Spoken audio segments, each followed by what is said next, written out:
कमरा नंबर 17 शहर के सबसे पुराने हिस्से में एक बिल्डिंग थी, शिवाय रेसिडेंसी।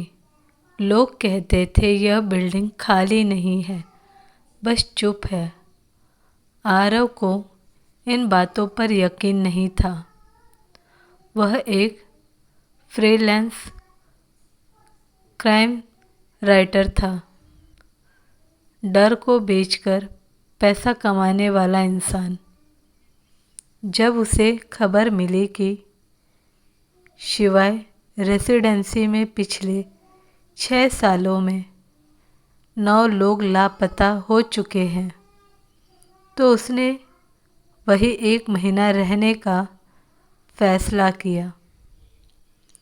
रहने के लिए उसे मिला कमरा नंबर 17।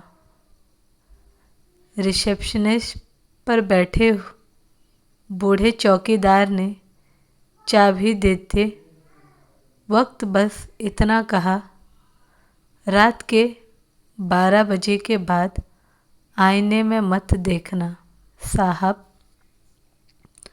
आरव मुस्कुराया। डराने की सस्ती कोशिश। पहली रात के 12 बजे 7 मिनट आरव लैपटॉप पर लिख रहा था। तभी टिक टिक जैसे कोई दीवार के अंदर नाखून चला रहा हो। उसने दीवार थपथपाई। आवाज़ बंद। 2 मिनट बाद फिर शुरू। इस बार आवाज़ आईने के पीछे से आ रही थी।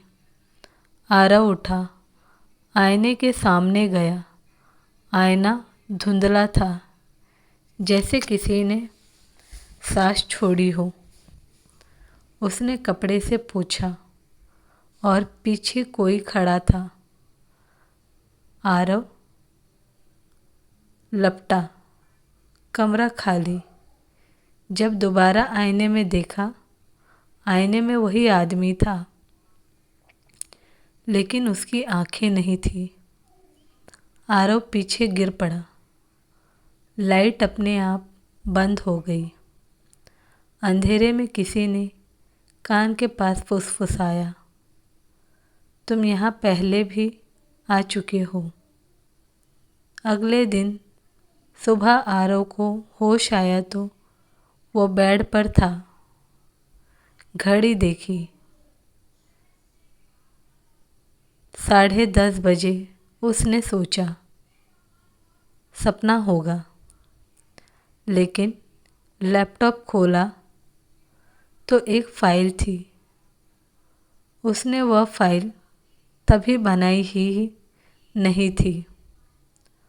फाइल में सिर्फ एक लाइन थी, अगर ये पढ़ रहे हो तो समझो तुमने फिर से गलती कर दी है। आरव का सिर घूम गया। वह बिल्डिंग के रिकॉर्ड देखने गया। पुराने फाइलों में उसे एक फ़ोटो मिली। कमरा नंबर 17 के सामने खड़ा एक आदमी। वही चेहरा, वही आरव। तारीख थी 7 साल पुराने। आरव भागकर चौकीदार के पास गया। चौकीदार कांपने लगा। साहब, आप फिर आ गए? फिर? आरव चिल्लाया। चौकीदार बोला, आप 7 साल पहले भी आए थे। आप यहाँ रहकर उन लापता लोगों पर लिख रहे थे। फिर एक रात आप भी गायब हो गए।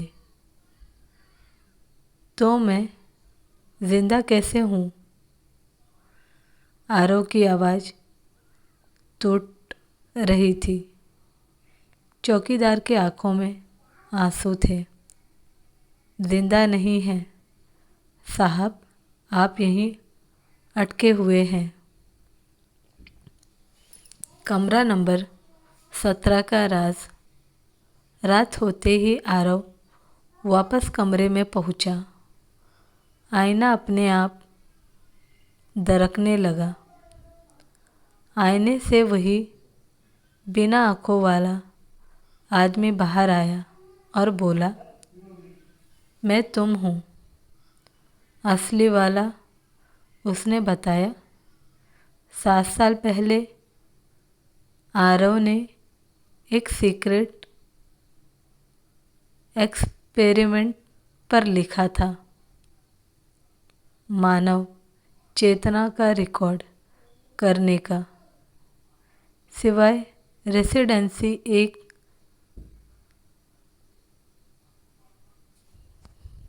रेसिडेंसी का हिस्सा थी।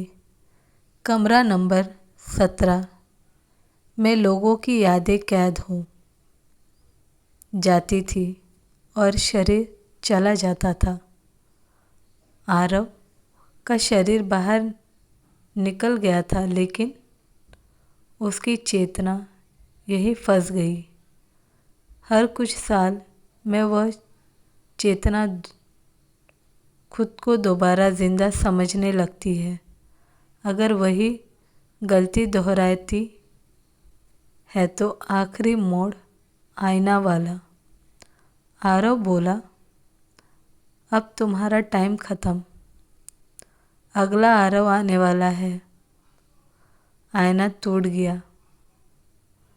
आरव चीखा और कुछ अंधेरा।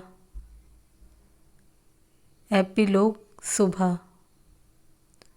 रिसेप्शनिस्ट पर एक नया आदमी खड़ा था, हाथ में बैग। चौकीदार ने पूछा कमरा। वह मुस्कुराया। कमरा नंबर 17।